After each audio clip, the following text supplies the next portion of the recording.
ఓకేనా? అందరూ కూడా కళ్ళు మూసుకోవాలి. మా పరిశుద్ధ స్తోత్రం ప్రభు యేసయ్య. చిన్నపిల్లలందరూ కూడా మీరు దీవించి ఆశీర్వదించండి. ఈరోజు చిల్డ్రన్ క్రిస్మస్. ఇదనైనా వాళ్ళందరూ కూడా చక్కగా గేమ్ ఆడి పాటలు పాడి నిన్ను స్తుతించి నిన్ను ఆరాధించడానికి చిన్నపిల్లలందరూ కూడా సహాయం చేయండి. ఇదనైనా చిన్నపిల్లలు నా యుద్ధకు రావడానికి వాళ్ళు ఆటంకపరచుకోవడం మేము వాక్యం చెప్తుంది. ఇదనైనా వీళ్ళందరూ కూడా ప్రభా నీ బిడ్డలు రాబోదినాల ప్రభా మీరు బహుగా వాడుకోండి. దేవా నీ చిత్తం నీ ప్రణాళిక వీళ్ళ పట్ల ఉంచు.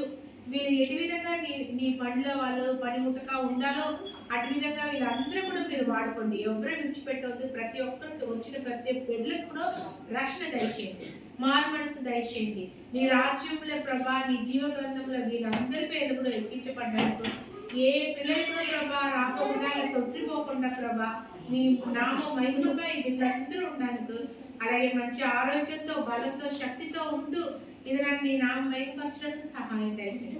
వాళ్ళ చదువులతో ఉండండి, వాళ్ళకి కావాల్సిన ప్రతి అవసరం తీర్చివేయి. పరిశుద్ధ ఎదురైనా కార్యక్రమంలో ముందుకు వెళ్తూ ఉంటుంటా మాకు సహాయం దయచేయండి. యేసుక్రీస్తు నామములో అడుగుతున్నాము తండ్రి, ఆమేన్. చేస్తాను వాళ్ళు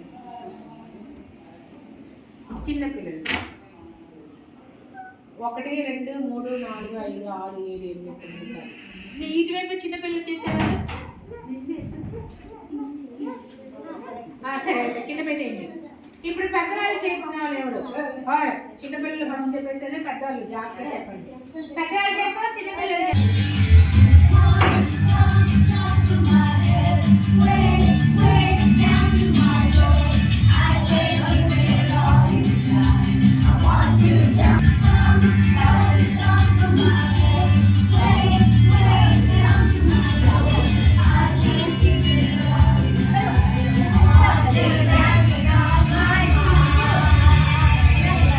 Everybody, everywhere, let's all hands on me.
బాగా ధనవంతుడు. అసలు రాజుకు ఎన్ని బంగారం, వజ్రం, వైడూర్యం, తర్వాత ఇల్లు, పొలాలు అన్ని చాలా ఉందట.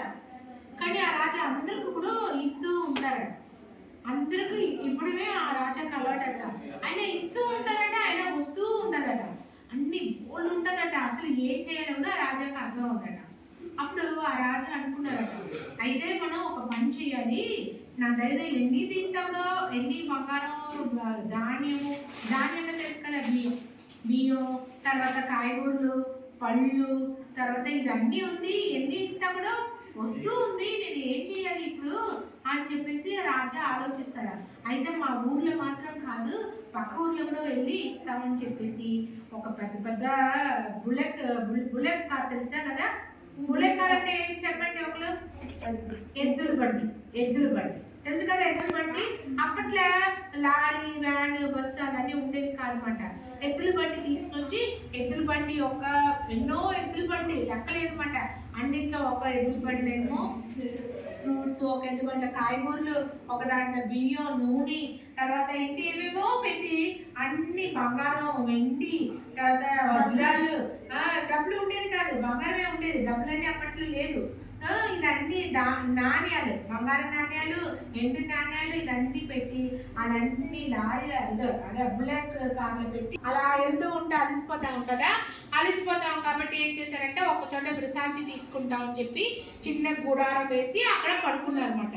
పడుకున్నప్పుడు అప్పుడు అక్కడ ఒక రాజా అక్కడ పడుకుని అలాగా ఉన్నప్పుడు ఆ రాజాకు ఒక కళ వచ్చిందట.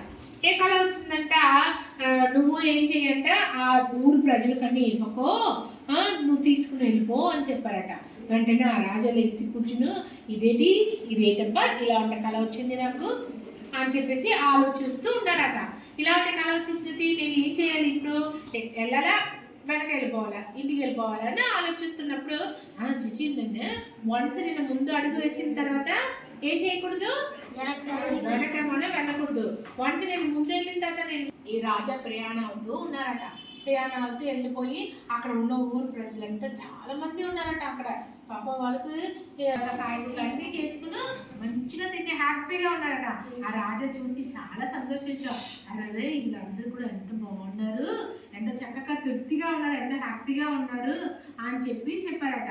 ఆ రోజు నైట్ ప్రయాణం ఇంటికి రావడానికి అవుతుందా అప్పుడు ఏం చేశారట, అయితే మనం ఒక పని చేస్తాము, రాత్రికి మనం ఇక్కడ పడుకుంటాము అని చెప్పేసి రాత్రికి అక్కడ పడుకున్నారట రాజా. ఎవరు? ఆ రాజా అక్కడ పడుకున్నారట. అక్కడ పడుకున్న తర్వాత ఇప్పుడు ఆ రాజా రాత్రి పడుకున్నప్పుడు ఆ ఊరు జనాలన్నీ ఏం చేశారు తెలుసా, అందరూ కూడా మంచోళ్ళు కాదంట. అక్కడ ఉన్న వాళ్ళందరూ బ్యాడ్ పీపుల్ అట. అందరూ కూడా ఏం చేస్తున్నారట, మందు తాగుతున్నారట, మాత్రలు వేసుకుంటున్నారట, డాన్స్లు వేస్తున్నారట, దొంగతనం చేస్తున్నారట, ఇలాగా చాలా పనులు చేస్తున్నారట. అరే ఇది ఈ ప్రజల కొరకు నేను అంత దూరం ఏం తెచ్చాను, బంగారం, బియ్యం, ఎండి నాణ్యం, ఇదన్నీ నేను తీసుకొచ్చాను కదా, ఈ ప్రజలేంటి ఇలా ఉన్నారు, అయ్యో ఇప్పుడు ఏం చేయాలని చెప్పి ఆ రాజు, అయితే రాత్రి నాకు కళ వచ్చింది నిజమే కదా, అయితే నేను ఇప్పుడు ఏం చేయాలని చెప్పేసి అక్కడ ఏం చేశారంట, వెయిట్ చేస్తూ అలా ఆలోచిస్తూ ఉన్నారట. ఇలా కాదు, ఈ ప్రజలు ఎలా వదిలేస్తా, మళ్ళీ వాళ్ళకి పిల్లలు ఉంటారు కదా, వాళ్ళు కూడా చెడిపోతారు, కాదు ఇలా చేయకూడదు, వీళ్ళు మార్చాలని చెప్పేసి అలా చాలా బాధపడారట రాజా. చాలా బాధపడి ఇంటికి తిరిగి వచ్చేసారట. తిరిగి వచ్చేసిన తర్వాత ఇంటికి వచ్చేసి చాలా బాధగా ఉన్నారట. అయ్యో ఇప్పుడు ఏం చెయ్యాలి, ఇప్పుడు ఏదో చెయ్యాలి కదా అని చెప్పేసి అప్పుడు ఏం వచ్చారట. వచ్చినప్పుడు లేదు ఇలా కాదు, నేనే అక్కడ వెళ్ళి రాజాలాగా అక్కడ ఉండి నేను జీవించాలి. నేను అక్కడ జీవించినప్పుడు అక్కడ ఉన్న ప్రజలన్నీ నేను వాళ్ళకు రోజు ఇలా వచ్చి వెళ్తూ ఉంటా, ఏమన్నా అవుతుందా? ఇప్పుడు చూడండి, కొంతమంది పిల్లలు కొత్తగా వచ్చారు, వాళ్ళు మీతో డాన్స్ చేయడానికి అయిందా? అవ్వలేదు కదా. కానీ అదే రెగ్యులర్గా మీరు వస్తూ ఉంటే ఏమైంది, చక్కగా పాట నేర్చుకుని డాన్స్ చేశారు కదా, అలాగా అనుకున్నారట. మనం వెళ్తూ వస్తూ ఉంటే అవ్వదు, మనమే వెళ్ళి ఆ ఊర్లో ఉంటామని చెప్పేసి రాజా అనుకుని వెంటనే రాజంకు ప్రకటన పంపించారట. ఇదో ప్రజలారా, నేను కొన్ని రోజు నేను ఇక్కడ ఉండడం, నేను ఇంకొక దేశంకి వెళ్తున్నాను, ఆ దేశంలో కొంచెం రోజు ఉండి నేను అప్పుడు తిరిగి వస్తాను, అప్పటి వరకు నా దేశం మీరు జాగ్రత్తగా కాపాడుకోండి అని చెప్పేసి ఆయన రాజు బయలుదేరి అన్ని వీళ్ళకి కావాల్సింది అన్ని తీసుకుని ఆ రాజుకు వెళ్ళిపోయారు. ఎక్కడ ఆ ప్రజల దగ్గరికి వచ్చారు కదా, బ్యాక్టీరియలు ఉన్నారు కదా, వాళ్ళ దగ్గరికి వచ్చేసారు. ఆ దగ్గరికి వచ్చి అంటే రాజాలాగా రాలే, మామూలు వ్యక్తి అలాగా వచ్చారు. రాజాలాగా ఎవరు రాలేదు, మామూలు వ్యక్తులు వచ్చి అందరికీ ఏం చెప్పారు చూడండి, ఇది తప్పు, దొంగతనం చేయడం తప్పు, మీరు చేయకూడదు అని చెప్తా అని వెళ్ళిపోయారట. పాపం రాజాకు చాలా బాధ వేసిందట. ఇది చూడండి, మీరు అలాగే ఒకళ్ళని మీరు కొట్టకూడదు అని చెప్పారట. ఏం మంచికి పని లేదు అలా అని చెప్పేసి వెళ్ళిపోయారట. వెంటనే అప్పుడు బాధ వేసిందట. చూడండి, ఒకళ్ళు మోసం చేయకూడదు, అబద్ధాలు ఆడకూడదు అంటే అందరూ పాపం ఈ రాజా తిట్టేస్తున్నారట. రాజా ఏంటి చెడ్డ చెప్తున్నారా మంచి చెప్తున్నారు, కానీ అక్కడ వాళ్ళకి ఏమనిపిస్తుంది, చెడ్డు చెప్పినట్టే అవుతుంది. ఎప్పుడన్నా అంతే కదా, మంచి చెప్తా చెడ్డు అలాగా అనిపిస్తుంది. తర్వాత వాళ్ళు బాధపడిన తర్వాత అయ్యో ఆ మనిషి చెప్పారు మనం వినలేదు, అక్క చెప్పింది వినలేదు, అమ్మ చెప్పింది వినలేదు, ఆ డాడీ చెప్పారు వినలేదు అని బాధపడదు. అంతే కదా, మీరు కూడా అంతే కదా, అంతే కదా. అది కాబట్టి ఈ రాజు చాలా బాధపడుతూ ఉన్నారట. అప్పుడు అది ఊర్జనంతా కూడా ఏంటి నాకు చాలా న్యూసెన్స్గా ఉంది, లేదు ఈ రాజా నేను ఏదో ఒకటి చెయ్యాలి, ఈ రాజా ఊర్లో తరియాలి అని చెప్పేసి ఆ ఊరు జనాలందరూ మీటింగ్ పెట్టుకుని మాట్లాడుకున్నారట. ఇది ఈ మనిషి వచ్చిన తర్వాతే మనకు చాలా డిస్టర్బెన్స్గా ఉంది ఈ ఊర్లో ఈ రాజా ఉంచకూడదు, మనందరం పంపించేస్తాము, లేదంటే చంపేస్తాము, లేదంటే రాయి కొట్టు చెయ్యి కాలు ఇరగొట్టేస్తాము అని చెప్పేసి ప్లాన్ చేసుకున్నారట. ప్లాన్ చేసుకున్నప్పుడు ఈ విషయం అలాగా ఆ రాజా చెవులు వచ్చి పడిందట. రాజా అవుతారా, భయపడతారా, బాధగా ఉంటుంది. ఎవరి కోసం వచ్చాడు ఆ రాజా, ఆ ప్రజలు మంచిగా సంతోషంగా జీవించాలని కదా వచ్చారు. కానీ వీళ్ళు ఇలా చేసినప్పుడు రాజాకు చాలా బాధ వేసింటాయో, వీళ్ళకి అర్థం అవ్వట్లేదు నేను చెప్పింది, కానీ వీళ్ళేమో నన్ను చంపేయడానికి చూస్తున్నారు అని చెప్పారట. సరే అయితే ఒక పని చేస్తామని చెప్పేసి ఆ రాజా ఏం చేశారు, ఒక రాళ్ళు కొట్టి చంపేశారు. చంపేసిన తర్వాత చాలా బాధపడారట. చాలా బాధపడి అంటే ఆ ఊరు జనాన్ని ఆ చచ్చిపోయిన తర్వాత అప్పుడు రాజావుడి ఉద్దేశము ఆయన ఎందుకోసం వచ్చారు, అయ్యో నన్ను మార్చడానికి కొరకే కదా వచ్చారు, మేము ఎంత ఇది చేస్తుంటే అప్పుడు తల బాధకుని ఏడుస్తున్నారట. అరే నేను ఎంత పాపం చేస్తాము అని చెప్పేసి వాళ్ళు ఏడుస్తున్నారట. అప్పుడు ఏడ్చే యూజ్ ఉందా, కానీ రాజా చనిపోయాడు కదా, రాజా చనిపోయాడు. అప్పుడైతే రాజా కొడుకు ఉంటాడు కదా, రాజాకు పిల్లలు ఉంటారు కదా, రాజా కొడుకు వచ్చాడట. హై మీరు మా డాడీ మీరు చంపేశారు మా నాన్న అని చెప్పేసి అక్కడ వచ్చాడట. అక్కడ ఒక డాంకీ ఉంటారట. ఇక్కడ ఆ ఊర్లో డాంకీ అన్ని చూసుకుందట. అప్పట్లో డాంకీలు మాట్లాడేది తెలుసా మీకు, తెలీదా మీకు, బైబిల్లో ఉంటుంది డాంకీ మాట్లాడుతుంది. ఆ డాంకీ మాట్లాడేది. డాంకీ అంటే తెలుసు కదా, గాడిద తెలుసు కదా, ఏమంటారు డాంకీ అంటే ఇంగ్లీష్లో డాంకీ, తెలుగులో ఏంటి గాడిద. ఆ గాడిద అప్పట్లో మాట్లాడేది అంటే మాట్లాడేదంటే దేవుడు ఆజ్ఞయిస్తా అది మాట్లాడేది మాట. సో ఆ గాడిద అన్ని గమనిస్తూ ఉంది మాట. గమనిస్తున్నప్పుడు వాళ్ళ కొడుకు వచ్చిన వెంటనే గవ్వని వెళ్ళిందన్నమాట. గాడిద మీద ఎక్కారా ఎవరన్నా, మీరు ఎవరు ఎక్కలేదా, గాడిద మీద ఎక్కలేదా? బాగుంటుంది, నేను చిన్నప్పుడు ఎక్కాను, నేను ఎక్కాను చిన్నప్పుడు, బాగుంటుంది చక్కగా ఇలా వెళ్తుంది, బాగుంటుంది, గుర్రంలాగే వెళ్తుంది, అది ఇలా అలా ఊగుతూ వెళ్ళొచ్చు. గుర్రం హైట్గా ఉంటుంది, గాడిదేమో పొద్దుగా ఉంటుంది. గాడిద దేనికి యూజ్ చేస్తారు తెలుసా పాతకాలంలో, బరువులు మోయడానికి. తర్వాత ఈ డోబీస్ ఉంటారు చూసారా, వాళ్ళు మూటలన్నీ మోసుకుని వెళ్తారు అన్నమాట. మాట అరుస్తుంది, ఎలా అరుస్తుంది అరవటి ఒకసారి, అలా అరుస్తుంది అనమాట. సో డాంకీ అలా అరుస్తుంది కదా, అలా మోస్తున్నారు. ఆ రాజా వాళ్ళ కొడుకు వచ్చాడు చూసారా, ఆ డాంకీ వాళ్ళ కొడుకు దగ్గరికి వచ్చిన తర్వాత అక్కడ చెప్పారన్నమాట. అప్పుడు ఆ రాజా ఆ ఊర్లో ఉన్న వాళ్ళందరూ చాలా భయపడిపోయారట. అమ్మో వాళ్ళ కొడుకు వచ్చాడు ఏం చేస్తాడు అని చెప్పి. అంటే రాజావే మంచివాడంట, వాళ్ళ కొడుకు ఎలా ఉంటారు, ఇంకా మంచివాడంట. ఇంకా మంచి అంటున్నప్పుడు అప్పుడు ఆ ప్రజలంతా ఇప్పుడు వచ్చారట. వచ్చిన తర్వాత భయపడి చేయి పట్టుకుని వచ్చారట. ఏంటని చెప్తే అప్పుడు చెప్పారట, ఇలాగా మేము తెలియక మేము రాళ్ళు కొట్టి మేము చంపేసాము, మమ్మల్ని క్షమించండి బాబు అని చెప్తా. లేదు, మా నాన్నగారు చనిపోయినాలా మీరు మారు మనసు పొందుకుని హ్యాపీగా జీవిస్తున్నారంట, పర్వాలేదని చెప్పేసి ఆ ఊర్లన్నీ కూడా వర్షము అంటే ఆ ఊర్లో రావడానికి, తర్వాత పొలాలన్నీ పండడానికి అన్ని వాళ్ళకి అన్ని ఇచ్చి మంచి సౌకర్యం చేసి వెళ్ళారట. వెళ్ళి సంతోషంగా ఉన్నారట. ఆ డాంగి కూడా సంతోషంగా ఆ రాజా వెంట వెళ్ళిపోయిందట. సో ఈ కథలంతా మనకి ఏం అర్థం అవుతుందంట, ఎప్పుడు కూడా మనం ఒకరు చెప్పినప్పుడు మన మమ్మీ కానీ డాడీ కానీ వినాలి జాన్ తిరుగు డబ్బులు పడతారు. ఇక్కడ ఏం చేస్తారంట, ఆ రాజా కానీ దీంట్లో మమ్మీ కానీ డాడీ కానీ తర్వాత ఫ్రెండ్స్ కానీ టీచర్ కానీ ఏదైనా మనం చెప్పారనుకోండి, మనం ఏం చేయకూడదు. అమ్మ వాళ్ళు పెద్దవాళ్ళు కదా, వాళ్ళు ఇప్పుడే పెద్దవాళ్ళు అయిపోయారు. మీ వయసులో ఉంది కదా వాళ్ళు పెద్దవాళ్ళు వచ్చారు, వాళ్ళకి మంచి చెడు తెలుసా తెలీదా? తెలుసు కాబట్టి వాళ్ళు చెప్తారు. వాళ్ళు చెప్పినప్పుడు మనం ఏం చేయాలి? వినాలి. విన్నప్పుడు మనం మంచి జరుగుతుంది చెడ్డ జరుగుతుంది. మనం ఏమంటాం, అప్పుడు కోపం వస్తుంది కదా. అక్కడ ఆ ప్రజలకు కూడా అదే వచ్చింది కదా, మీరు చేసింది తప్పు, అబద్ధం ఆడకూడదు, దొంగతనం చేయకూడదు, తర్వాత మనం ఎవరో మోసం చేయకూడదు, తర్వాత మనం అల్లరి చేయకూడదు, ఒకరు మనం వెటకారం చేయకూడదు, ఆ తర్వాత ఒకరు కొట్టుకోకూడదు అని చెప్పి ఆ రాజా చెప్పారు ఆ ప్రజలకు. వాళ్ళకి ఏమొచ్చింది? కోపం వచ్చింది కదా. కోపం వచ్చింది. వాళ్ళు కోపం వచ్చినాలే కదా రాజు చంపేశారండి, అవునా? సో ఆ రాజా చనిపోయి ఆయన వాళ్ళకు మారు మనసు వచ్చింది. అలాగే మనకు కూడా యేసుప్రభు పుట్టారు కదా, రేపు యేసుప్రభు పుట్టిన దినం, అవునా? పుట్టినరోజు క్రిస్మస్ అంటారు. సో యేసుప్రభు పుట్టిన తర్వాత ఆయన చనిపోయిన తర్వాతే కదా మనకు రక్షణ వచ్చింది. అలాగే ఆ ప్రజలకు ఆ రాజు చనిపోయిన తర్వాత రక్షణ వచ్చింది. కాబట్టి మనం కూడా మంచిగా ఉన్నాం అనుకో, ఎవరు మనలో బాధపడి సంతోషిస్తారు. ఆ సంతోషం మనకి ఏమవుతుంది? ఆశీర్వాదకరంగా మారుతుంది. అర్థమైందా మీకు అందరూ కూడా?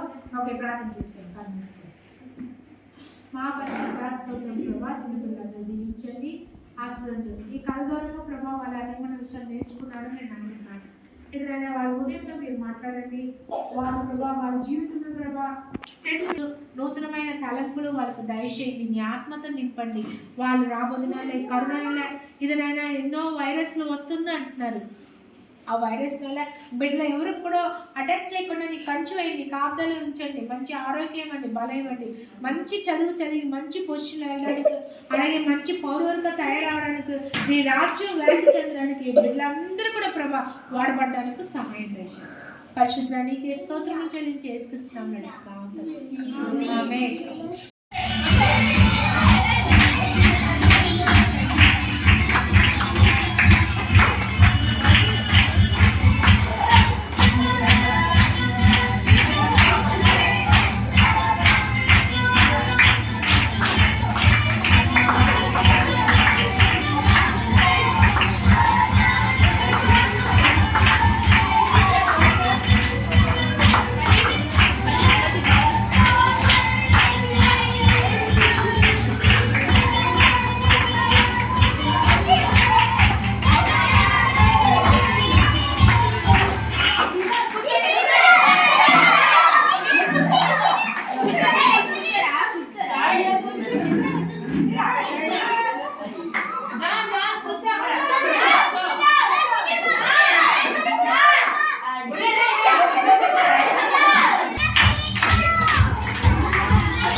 ఓకేనా? ఇప్పుడు నేను టైం చెప్తాను, మీరు ఒక్కొక్కరు తీసుకోవాలి. ఓకేనా? ఒక్కొక్కరు తీయాలి, కంగారు పడవద్దు, నెమ్మదిగా తీసుకోండి. Okay, start.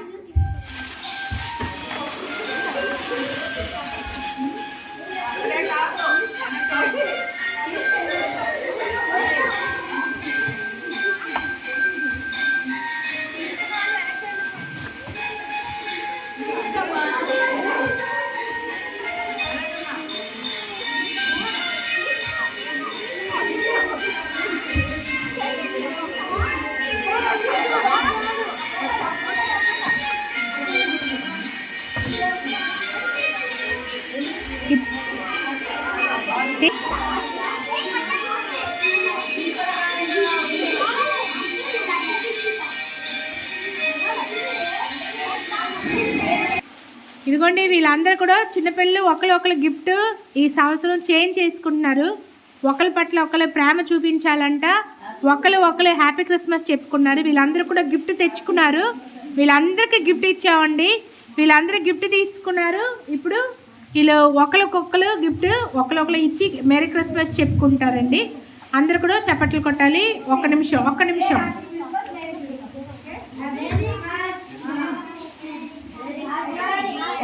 మెరీ క్రిస్మస్ చెప్పుకోండి.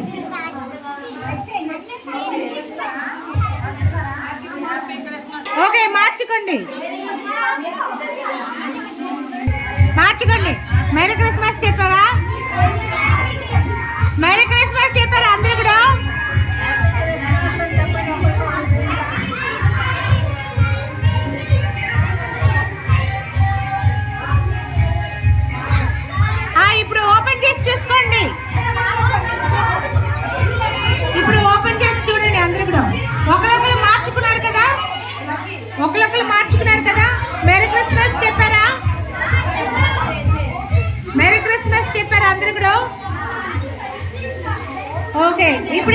చూసుకోండి మీ గిఫ్ట్ ఏంటిని, మీ గిఫ్ట్ ఏంటిని ఓపెన్ చేసుకో. జాన్ ఓపెన్ చేసి చూడు, ఓపెన్ చేసి చూడండి మీ గిఫ్ట్ ఏమొచ్చింది. నేను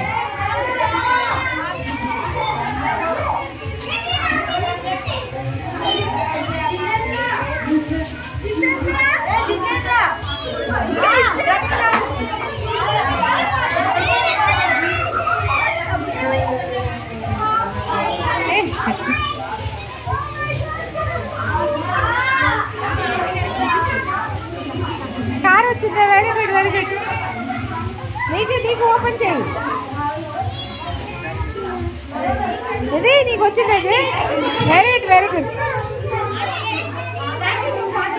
గన్ వచ్చిందా నీకు? సరే సరే వెరీ గుడ్ వెరీ గుడ్.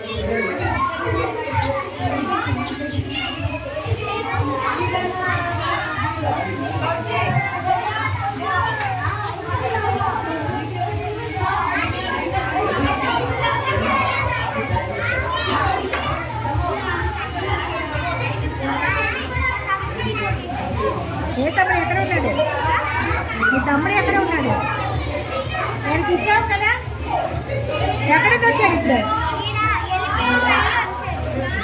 ఇస్తాను, లాస్ట్లో ఇస్తాను.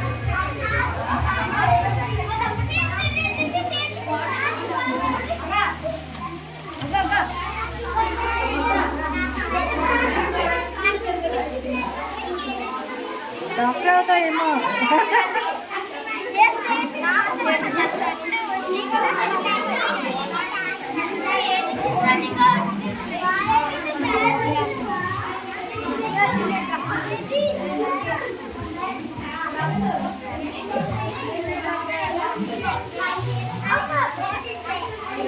ఓకే ఓకే, అందరికీ Christmas happy Christmas, happy Christmas, happy Christmas.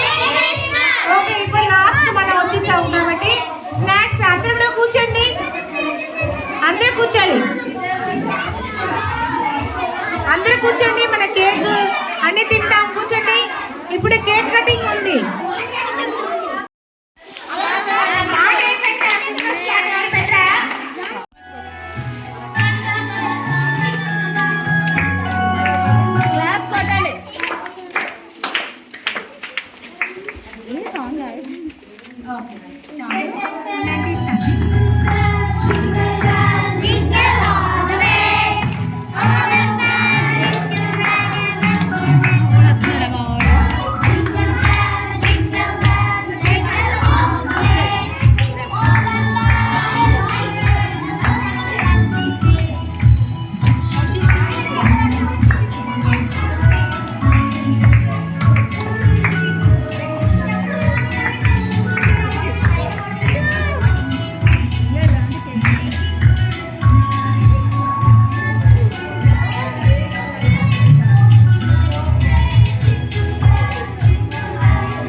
తినండి తినండి, ఆకలి వేస్తుంది కదా, తినండి.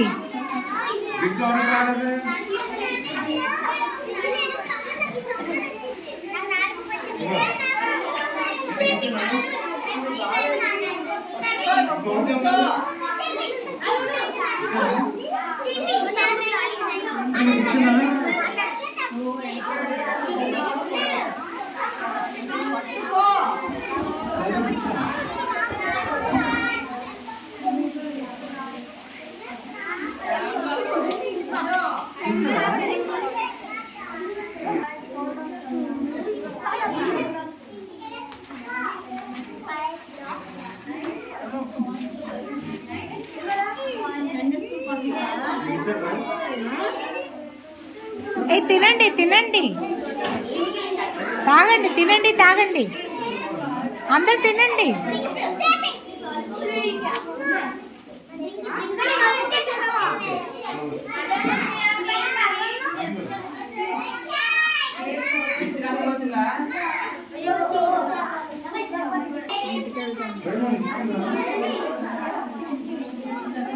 తాగండి, డ్రింక్ తాగండి, డ్రింక్ తాగండి, తినండి.